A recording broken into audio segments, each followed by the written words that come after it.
हम अरुण कुमार गौतम अपने सबके प्रणाम करी थी। और सावन महीना आ गई है, भोला बाबा का महीना है। तो आज हम अपने सबके एगो भोला बाबा के भजन सुनाने जा रही है अपन लिखल मघी में। तो अपने सब सुनता थे।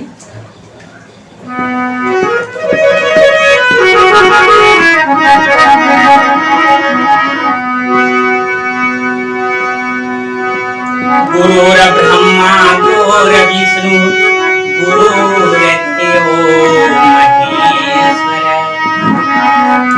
गुरुर साक्षात् ब्रह्म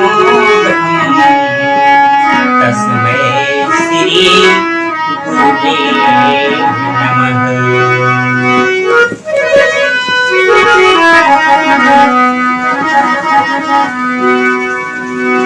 हर सावन महीना में पूजा है नारा चहुर बोला बम। हर सावन महीना में पूजा है नारा चहुर बोला बम। भोला बाबा हो भोला बाबा हो डमरू बजाव डमाडम।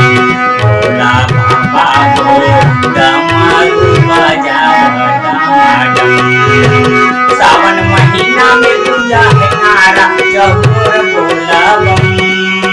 सावन महीना में पूजा है नारा चहुर बोला बम। भोला बाबा हो डमरू बजाव डमाडम। भोला बाबा हो डमरू बजाव डमाडम।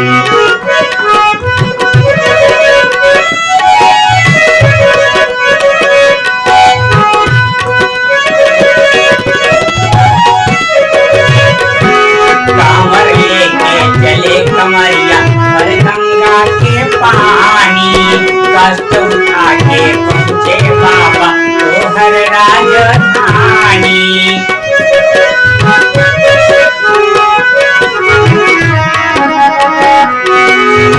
कांवर लेके चले कमरिया हर गंगा के पानी कष्ट उठा के पहुँचे बाबा तोहर राजधानी। बनके कोई साधारण बम का कोई डाक बम। बनके कोई साधारण बम का कोई डाक बम। भोला बाबा हो डमरू बजाव डमाडम। भोला बाबा हो डमरू बजाव डमाडम। सावन महीना में पूजा है नारा चहुर बोला बम।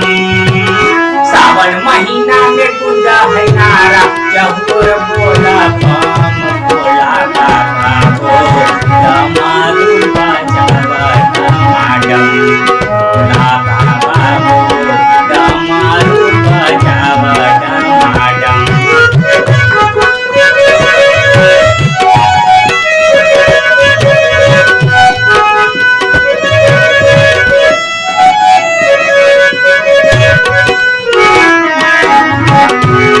दानी हा भोला बाबा तू सबके आस पुरावह। दुखियन के दुख दूर कराह सबके सुख पहुँचावह।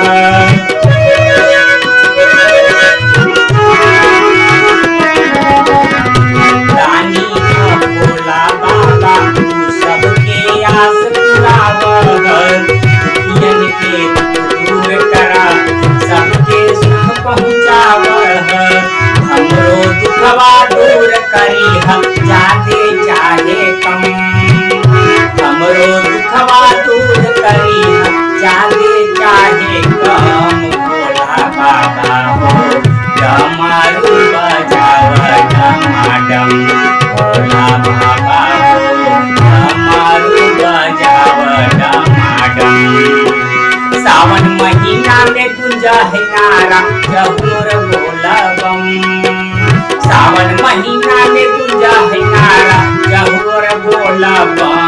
भोला बाबा हो डमरू बजाव डमाडम। भोला बाबा हो डमरू बजाव डमाडम। भोला बाबा हो डमरू बजाव डमाडम। जय माँ की।